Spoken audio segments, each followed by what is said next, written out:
कच्ची उम्र में जब किसी चीज को इतने दिल से चाहते हो ना, फिर दो ही चीजें होती हैं। अगर मिल गई तो सुकून है, चिल है, और नहीं मिला ना तो फिर मिलती है जेलेसी, चुभन, सेल्फ डाउट। भाई साहब कॉन्फिडेंस गिर जाता है।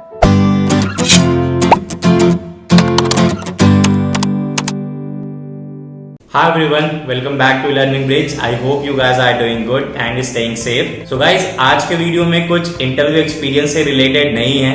It is all about my journey.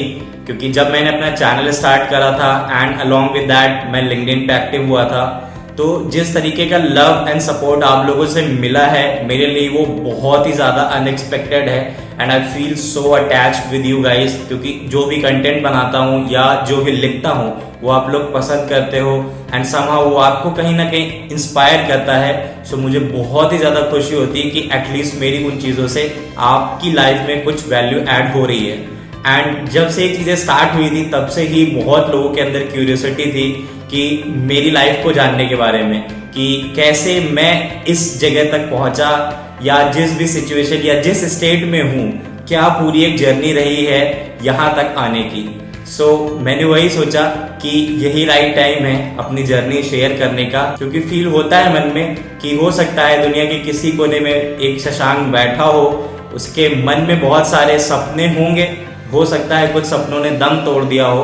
तो मे बी मेरी जो ये वीडियो है मेरी जर्नी के बारे में जान के, जो चीज़ें मैंने फेस करी हैं, हो सकता है वो सुन के कुछ मरे हुए ड्रीम्स वापस से जिंदा हो जाएं और वो अगर सक्सेसफुली कन्वर्ट हो गए तो मेरे लिए उससे बड़ी अचीवमेंट कुछ भी नहीं है. तो आने वाले मिनट्स में बस कुछ अपनी ही लाइफ के बारे में बताने वाला हूँ आप लोगों को.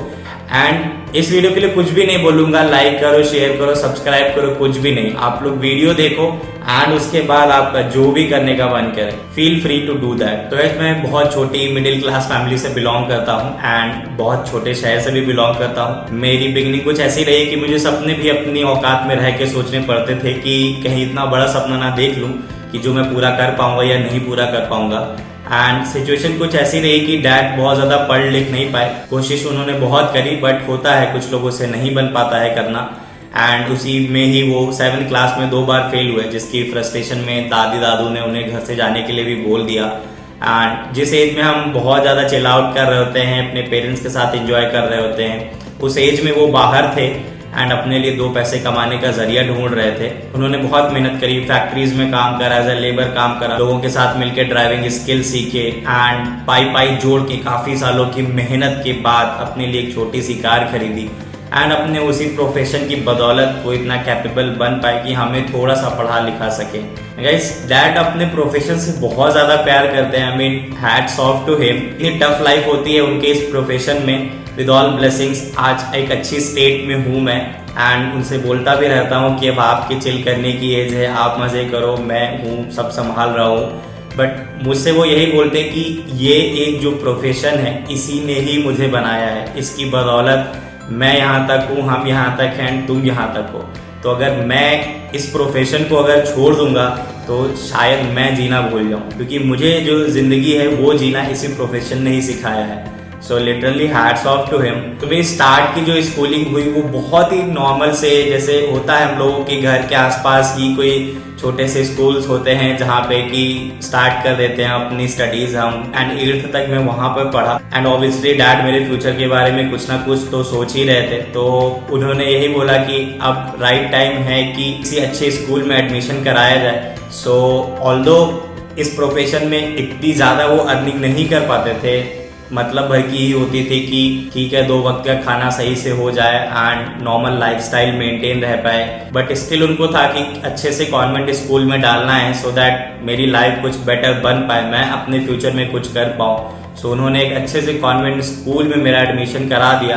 आई नो, आज भी याद है मुझे कि फीस कितनी हाई थी एंड आई कुड सी कि हमें लगता है कि पेरेंट्स फेस पे अपने बहुत इजीली और हंसी में सब कुछ दिखा देते हैं कि हम सब तुम्हारे लिए मैनेज कर लेंगे. बट पीछे उनको कितनी ज़्यादा मेहनत एंड कितने अपनी चीज़ें अपना सेक्रीफाइस करना होता है वो अनबिलीवेबल है एंड उसके कोई भी मैच नहीं कर सकता। ऑब्वियसली यार, जब कॉन्वेंट स्कूल में जाते हो जहाँ पर अच्छी अच्छी फैमिली से बिलोंग करने वाले लोग होते हैं, एकेडमिक्स में वो अच्छे होते हैं, कम्युनिकेशंस में इतने अच्छे होते हैं, और जब वहाँ पे ऐसे नॉर्मल जगह का बंदा जाता है तो सर्वाइवल बहुत ही टफ होता है।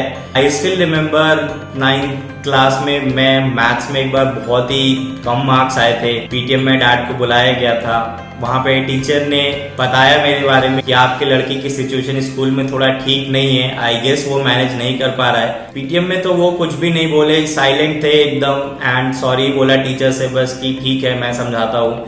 एंड जब घर पर आए उन्होंने अपने पास में मेरे को बिठाया एंड बहुत सारी कुछ चीजें बताई जो मुझे उस दिन हिट कर गई, एंड वो बातें उस दिन भी दिमाग में थी, आज तक भी दिमाग में है and rest of the life रहेंगी मेरे दिमाग में। उन्होंने मेरे को यही बोला कि यार मैं नहीं पढ़ पाया, ठीक है, मेरी सिचुएशन तुम जानते हो कि मैं कैसे यहाँ तक पहुँचा हूँ, ठीक है। एंड सेम सिचुएशन मेरी मॉम के साथ भी थी, क्योंकि वो एक विलेज क्लास से बिलोंग करती थी। तो हम खुद जानते हैं यार कि पुराने टाइम में कैसी सिचुएशंस होती थी, तो नहीं पढ़ पाई वो भी, एंड 3rd 4th क्लास तक ही मेरी मॉम पढ़ी है। तो वो डैड मेरे को वही समझा रहे थे कि तुम हम दोनों को जानते हो कि हम किस तरीके से सरवाइव करके यहाँ तक आए हैं, हम कुछ भी नहीं जानते, हमारे लिए आदमी सब काला अक्षर भैंस बराबर ही है। हमसे बहुत ही ज्यादा उम्मीदें बना के रखी हैं हमने कि हम जो चीजें हम वो चीजें वो सपने पूरे नहीं कर पाए, सो कम से कम हमारा बच्चा वो चीजें पूरी करेगा एंड एक बहुत ही अच्छी लाइफस्टाइल अपने लिए बनाएगा, एंड तुम अपने लिए ही कुछ कर लोगे, अच्छा जिंदगी में कुछ बन पाओगे, हमारे लिए वो ही बहुत, हमें और कुछ भी नहीं चाहिए अपनी लाइफ से, हमारे लिए वो ही सबसे बड़ा मोमेंट होगा। एंड अभी स्टार्ट होने वाली थी असली जर्नी, क्योंकि 10+2 तो कंप्लीट कर चुके थे एंड उसके बाद बिल्कुल ब्लैंक थे कि लाइफ में क्या करना है। एंड हम सबको पता है कि जब गाइडेंस नहीं होती है, पीछे कोई गाइड करने वाला नहीं है, या फैमिली में आपकी सराउंडिंग्स में कोई ऐसा नहीं है जो आपको गाइड कर पाए कि आप किस एक पाथ को एज अ ऑप्शन देख सकते हो, तो हमेशा डिफिकल्टी आती ही लाइफ में। एंड मेरे साथ भी वही था, मैं सुनता था अपने आसपास में ही लोगों को, अपने पड़ोस में लोगों को सुनता था कि भाई उनके लड़के 11 से ही कोटा में हैं, या 11 से IIT की कोचिंग ज्वाइन कर ली। सपने तो मेरे भी मन में IIT के बहुत पल रहे थे, एंड सोच रहा था, बहुत ड्रीम कर रहा था कि यार IITian बनना है किसी भी तरीके से, बट अपनी फैमिली सिचुएशन मुझे पता थी। एंड यार हम थोड़ा इस रियलिटी को तो जानते ही हैं कि इस तरीके के बड़े लेवल पे जाने के लिए जो भी एग्जाम होते हैं उनका लेवल कितना अच्छा होता है, एंड उसके लिए प्रिपरेशन कितने नेक्स्ट लेवल की चाहिए होती है। तो ऑब्वियसली उसके लिए किसी कोचिंग वगैरह का सपोर्ट लेना पड़ता मुझे, बट घूम फिर के बात वही आती कि ऑब्वियसली फीस भी इतनी ज्यादा हाई होती है, एंड मेरी फैमिली वो फीस ऑब्वियसली अफोर्ड नहीं कर सकती थी। एंड मेरे डैड के साथ मेरी कन्वर्सेशन हो रही थी यही चीज, डैड 10+2 कर लिया है, नाउ IIT की प्रिपरेशन के लिए कुछ सोच रहा हूँ। तो डैड ने बोला कि हाँ बिल्कुल क्यों नहीं, मतलब कर लो, क्या प्रॉब्लम है। तो मैंने बोला डैड उसके लिए कोचिंग करनी पड़ेगी एंड फीस बहुत ही ज्यादा हाई है, इवन इन लैक्स। तो बहुत ही स्माइल के साथ वो बोले कि तू पैसे की चिंता क्यों कर रहा है, मतलब वो हमारी रिस्पॉन्सिबिलिटी है, हम देख लेंगे। बट मुझे पता था कि जो वो मुस्कान है चेहरे पे, या जिस फेस को सामने रख के वो बोल रहे हैं कि मैं सब कुछ कर दूंगा, एंड कैसे वो मैनेज करेंगे या कैसे करके करेंगे वो मुझे पता है। एंड ब्यूटी यही होती है पेरेंट्स की यार, कि वो तुम्हें कुछ फील नहीं होने देंगे कि लाइफ में वो कैसे करके, क्या सैक्रिफाइसेस करके तुम्हारे लिए चीजें लेकर आ रहे हैं, बट वो तुम्हारे लिए कर देंगे यार, सब बना देंगे तुम्हारे लिए एकदम। तो मैंने अपने डैड से ये बोला कि गवर्नमेंट यूनिवर्सिटी से भी कम पैसे में हो जाती है ठीक ठाक पढ़ाई, मैं ग्रेजुएशन कंप्लीट करता हूँ एंड उसके बाद कुछ फिगर आउट करता हूँ कि क्या कर सकते हैं लाइफ में। क्योंकि मैं उनसे कह तो रहा था, बट मैं खुद में ही श्योर नहीं था कि यार लाइफ में क्या करेंगे आगे, क्योंकि कुछ भी गाइडेंस नहीं थी, कोई कुछ बताने ही वाला नहीं था। सो अपने इसी डिसीजन की वजह से मैंने लखनऊ यूनिवर्सिटी में BSc इन कंप्यूटर साइंस स्ट्रीम ऑप्ट कर ली, जिसमें कॉम्बिनेशन था मेरा physics, math and computer science. And government universities का गाइज हम सब जानते हैं कि एटलीस्ट जिस टाइम पे मैं था 2011 में, तो सिचुएशंस उतनी अच्छी नहीं होती थी यार, उतना अच्छा कल्चर एंड एकेडमिक्स या एजुकेशन नहीं मिल पाता था। लाइक ठीक है प्रोफेसर्स आए चले गए, कब कौन सी क्लास हुई, क्या शेड्यूल है, कुछ भी नहीं पता। Like most of the time लोगों का, बच्चों का वहाँ पे यही सिचुएशन होता था कि उन्हें बस कुछ भी फ्यूचर के बारे में नहीं पता है, ठीक है कम पैसे में पढ़ाई हो रही है, बस किसी तरीके से ग्रेजुएशन कंप्लीट हो रहा है, उसकी डिग्री मिल रही, बस यही पढ़ाई होती थी यार। सो मेरे जो स्टार्टिंग के ग्रेजुएशन के 2 इयर्स थे वो इसी ही चीज में बीत गए। मतलब कुछ भी मैं अपने लिए फिगर आउट नहीं कर पाया, मैं कुछ अपने लिए सोच ही नहीं पाया, क्योंकि कुछ ऐसा इन्वायरमेंट ही नहीं था, कुछ सोचने समझने के लिए चीज ही नहीं थी कि यार हम पढ़ रहे हैं, क्या पढ़ रहे हैं, कुछ क्लासेस ही नहीं है कंप्यूटर साइंस की, कुछ बुक्स हैं भी वो पढ़ रहा हूँ, मैं रट्टा मार रहा हूँ, बस केवल मेरे को एग्जाम्स पास करने। एंड कंप्यूटर्स का तो मैं इतना बताऊं, मेरी इतनी बुरी हालत थी, मैं सेंटीग्रेड से फॉरेनहाइट में जो कन्वर्ट करने के प्रोग्राम्स होते मैं वो रट के जाता था, क्योंकि मुझे बस एग्जाम पास करने होते थे। क्लास में वो क्या बोल रहे हैं, क्योंकि क्लास ही रेयरली होती थी, एंड जब आए वो क्या बोल रहे हैं वो ही नहीं समझ में आता था, क्या सी, क्या लैंग्वेज, क्या डेटा स्ट्रक्चर, सब एकदम ब्लैंक। लाइक 2 ईयर कंप्लीट करने के बाद भी I was 0 in computer science.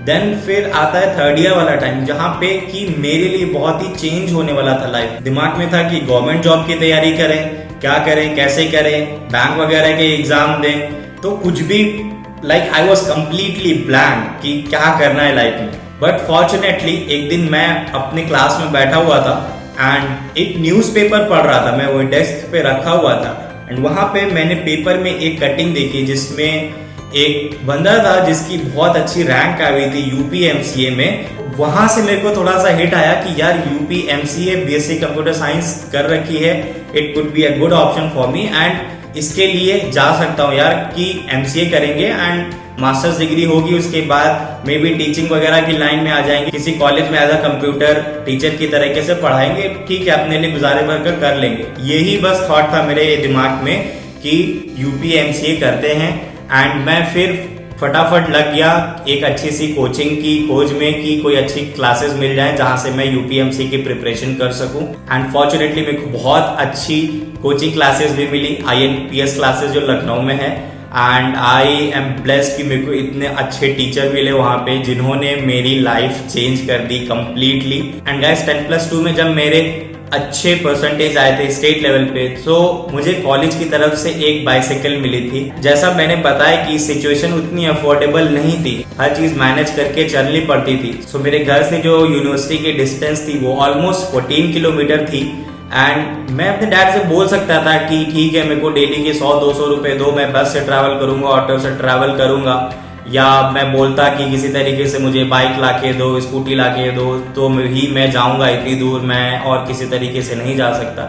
But मैं थोड़ा उस टाइम पे इतना मेच्योर हो चुका था कि अपने फैमिली की सिचुएशन समझ रहा था, एंड मुझे पता था कि डेली का मैं वो जो उतना खर्च मांगूंगा उनसे वो कितना बड़ा अमाउंट हो जाएगा मंथ एंड तक। सो मैंने उनसे यही बोला कि ठीक है, ये गिफ्ट मेरे को स्कूल की तरफ से बाइसाइकिल मिली है एंड मैं इसी से ही पूरा वहां तक का डिस्टेंस कवर करूंगा।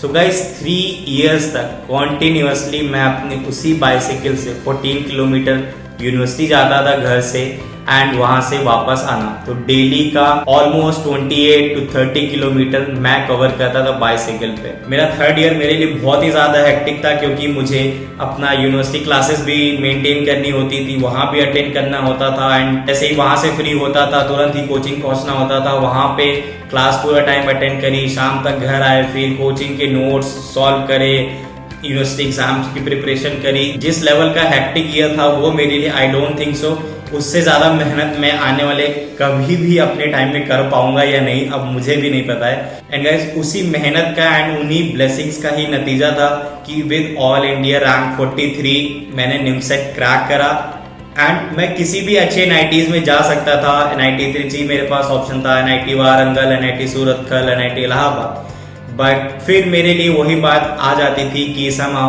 I have to live as close to as my family, and मैं इन्हीं रीजंस की वजह से एनआईटी त्रिची मैंने एज अ ऑप्शन ऑप्ट नहीं करा, ना ही वारंगल ना सूरतकल, एंड मेरे घर से एनआईटी इलाहाबाद की ही डिस्टेंस पास थी, तो मैंने वही एज अ ऑप्शन लिया। डैड बोलते थे कि क्यों नहीं जाता यार, वहां पे ही चला जा, एनआईटी त्रिची का बता रहा है तू कि इतना अच्छा प्लेसमेंट है, ये सब है, जब इतना सब है तो वहां क्यों नहीं जा रहा। बट मैंने बोल दिया नहीं पापा मेरे को नहीं उधर जाना है, एंड प्लेसमेंट की बात रही, मेहनत करूंगा, लगनी होगी प्लेसमेंट तो त्रिची में भी लग जाएगी, मेहनत करूंगा तो इलाहाबाद में भी लग जाएगी। बस इसी डेडिकेशन के साथ अपन पहुंच गए एनआईटी इलाहाबाद भी, एंड गाइस अब स्टार्ट होने वाला था असली चैलेंज, क्योंकि मैंने बताया मेरा जो 3 इयर्स का टाइम था ग्रेजुएशन में वो कंप्लीटली मैं जीरो था वहां पे। सो जब वहां पे पहुंचे एनआईटीज में तब भाई होश खुल गए वहां पे, क्योंकि वहां पे तो भाई नेक्स्ट लेवल के बंदे आ रखे थे from all across India.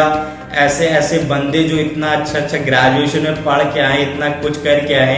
And मैं जब उन लोगों से मिला, बात करी, तो I was like so depress कि अब मेरा क्या होगा। मैं सपने देख के NITian बनने का मैं यहाँ तक तो आ गया, बट अब यहाँ मैं क्या करूँगा यार। मैं तो लग रहा है कि 1 सेमेस्टर बाद ही ये मुझे यहाँ से निकाल देंगे, क्योंकि मैं इनके एग्जाम्स ही क्रैक नहीं कर पाऊंगा। मेरी फर्स्ट क्लास जो थी गाइस वो यूनिक्स की लैब थी। एंड लैब में एंटर करा, मैं डेस्कटॉप के सामने बैठा, मैंने कहा कि ये क्या है, लाइक लिनक्स ओपन हुआ एंड आई वाज ब्लैंक कि इसमें करते क्या है।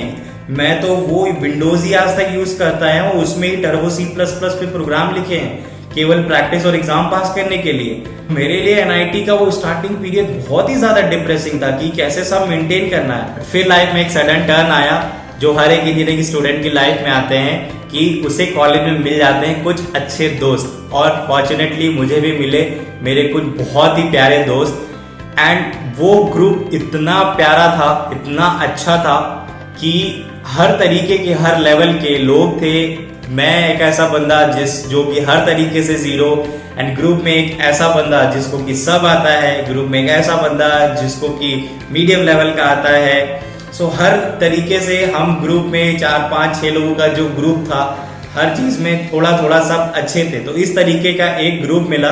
फिर जब मैं इस तरीके के लोगों के बीच में आया तब मैंने वहां पे अपने आप को सोचा समझा कि शशांक अब टाइम आ गया है कि आप चीजों से भाग नहीं सकते हो। आपने अगर इतनी मेहनत करी है यहाँ तक आने के लिए, तो इस मेहनत को एक अच्छे आउटपुट में कन्वर्ट करना ही होगा। सो जब मैंने वो चीज सोची तब गाइस मैंने अपने पूरे एक प्रॉपर रोड मैप पे काम करना स्टार्ट कर दिया कि मुझे अपने आप को किस किस चीज पे लिफ्ट अप करना है एंड किन किन चीजों में मुझे अपने आप को बहुत स्ट्रॉन्ग करना है। मैं प्रोग्रामिंग में वीक था, मुझे कुछ नहीं आता था, मैंने प्रोग्रामिंग पे फोकस करना स्टार्ट करा। मैंने कोर सब्जेक्ट पढ़ने अच्छे से स्टार्ट करे। मुझे नहीं आती थी प्रोग्रामिंग तो मैं लोगों के पास जाता था। ऑल्दो मैं मास्टर्स का बंदा था, बट मैंने कभी सीखने के लिए हेजिटेट नहीं करा। बीटेक के इतने अच्छे अच्छे बंदे थे, अच्छे अच्छे कोडर्स थे, फर्स्ट ईयर सेकेंड ईयर के थे बंदे, बट मैंने कभी हेजिटेट नहीं करा। मैं सीखने के लिए, मुझे बस सीखना था। मैं रात रात को उनका गेट नॉक करता था एंड उनसे बैठ के प्रोग्राम्स, डेटा स्ट्रक्चर्स, एल्गोरिथम्स ये सब समझता था। तो इस तरीके से गाइस मैंने 3 साल वहां पे अच्छे से मेहनत करी एंड हर एक एरिया में अपने आप को स्ट्रॉन्ग बनाया, सो दैट जब प्लेसमेंट सीजन स्टार्ट हो तो मैं एक डिसेंट प्लेसमेंट लेके अपने पेरेंट्स को प्राउड फील करा पाऊँ एंड अपना फ्यूचर एक अच्छा बना पाऊँ। एंड तब तक तो गाइस मैं अच्छी अच्छी कंपनीज के बारे में जान चुका था, नॉलेज हो चुकी थी, गाइडेंस मिल चुकी थी। सो मैं कंपनीज के बारे में जान गया था कि किन को टारगेट करना है, उनके लिए ड्रीम्स भी बनाने लगा था कि यार मेहनत करेंगे अपन, फोड़ेंगे उसमें और उस कंपनी में जाएंगे, अच्छा पैकेज लेंगे। बट यार एक होता है, लाइफ इतनी स्ट्रेट होती नहीं है जितना हम सोचते हैं कि हम प्लान और सपने तो बहुत देख लेते हैं, बट हो जाती है कुछ गलतियां, कुछ मिस्टेक्स हमसे, जिनकी वजह से उस टाइम पे हम उन चीजों को पूरा नहीं कर पाते हैं। सो मेरे साथ भी यही हुआ, मैंने मेहनत बहुत करी थी बट कुछ गलतियां कर दी, जिसकी वजह से जब प्लेसमेंट स्टार्ट हुआ, स्टार्टिंग की 6-7 कंपनीज का गाइस मैं रिटर्न राउंड ही नहीं क्रैक कर पाया था। एंड उसमें बड़ी बड़ी कंपनीज थी like Amazon, Adobe, Paytm, SAP Labs, इस तरीके की बड़ी बड़ी कंपनीज थी। एंड फिर चांस आया जब ओपेरा सॉल्यूशंस ने विजिट करा कैंपस में, उसमें मैंने उनका रिटर्न एग्जाम भी क्रैक करा एंड मुझे first time face to face interviews का चांस मिला। मैंने सारे राउंड्स क्लियर करे एंड जो एक ड्रीम लेके मैं एक छोटी जगह से निकला था, मैंने उस ड्रीम को उस दिन वहां पे पूरा करा एंड प्लेसमेंट क्रैक कर लिया। ऑल्दो पैकेज, कॉम्पनसेशन सब कुछ एवरेज, बहुत ही नॉर्मल था। 6 LPA से मैंने अपना करियर स्टार्ट करा था, बट वो कुछ भी मैटर उस टाइम पे नहीं कर रहा था जितना ज्यादा ये खुशी मैटर कर रही थी कि जो सोच के निकला था कि कभी IITs में जाएंगे, वहां नहीं जा पाए तो NITs में पहुंचे, NITian बनने का सपना पूरा करा। फिर उसके बाद जो होता है सबका ड्रीम की अच्छी सी कैंपस प्लेसमेंट लग जाए, वहां पे पहुंचे। मॉम डैड के जो सपने थे, मेरे जो सपने थे, एटलीस्ट उनका पहला स्टेप मैंने कवर कर लिया था कि मैं आईटी इंडस्ट्री का पार्ट बनने वाला था एंड मेरे लिए सबसे बड़ी अचीवमेंट यही थी। एंड उसके बाद इतने अटेम्प्ट में कैसे मैं अमेजोन में पहुंचा फाइनली, उसकी जर्नी ऑलरेडी मैंने कवर कर रखी है। 3 years and 3 attempts to get into Amazon, वो वीडियो आप देख सकते हो, तो वो जर्नी आपको क्लियर हो जाएगी। तो गाइस यही है मेरी एक जर्नी जो कि फुल ऑफ ऑब्स्टेकल्स, स्ट्रगल रही है, जिसको कि एक अच्छा टर्न देने के लिए मैंने बहुत ज्यादा मेहनत करी है। मेरे पेरेंट्स ने सबसे ज्यादा मेहनत करी है, उन्होंने सपने देखे, उन्होंने मुझे सपने देखना सिखाया। बहुत सारी सिचुएशंस आई जहाँ पे कुछ सपनों ने दम तोड़ दिया मेरे, बट उनको दोबारा से रिवाइव करा एंड उनको सक्सेसफुली कंप्लीट भी करा। तो एंड ऑफ द वीडियो मेरा मैसेज आपके लिए यही है गाइस कि जो भी डिपेंड करता है लाइफ में वो सब आपके हार्डवर्क पे, आपकी सीरियसनेस पे डिपेंड करता है। आप कितना डेडिकेटेड हो, आप अपना बैकग्राउंड जानते हो, आप अपनी चीजों को, आप अपना स्ट्रगल देख रखा है, अपने पेरेंट्स का स्ट्रगल देख रखा है, देन वहां पे हमारी खुद की रिस्पॉन्सिबिलिटी बनती है कि हम कैसे अपने आप को इस्टेब्लिश कर पाए इस वर्ल्ड में, कि हर कोई हम पे प्राउड करे, हमारे पेरेंट्स प्राउड करें, हम प्राउड करें अपने ऊपर, एंड एक अच्छी लाइफ अपने पेरेंट्स को दे पाए, अपने आप को दे पाए, अब एक ब्राइट फ्यूचर बना पाए। चैलेंजेस आएंगे, चैलेंजेस को हमें बहुत ही हिम्मत और मेहनत के साथ में फेस करना होता है, गिव अप नहीं करना होता है। बहुत सिचुएशंस आएंगी जब आपको लगेगा कि नहीं, बस नहीं हो पाएगा, बट हिम्मत नहीं छोड़नी होती है। एंड आएंगे ऐसे ही चैलेंजेस, यार खुद देख सकते हो कि कॉलेज किस तरीके से, किस जगह से निकल के आया हूँ, बट अपना रास्ता मैंने बनाया है, मैंने क्रिएट करा है वो रास्ता। सो मैं कर सकता हूँ तो तुम लोग भी कर सकते हो।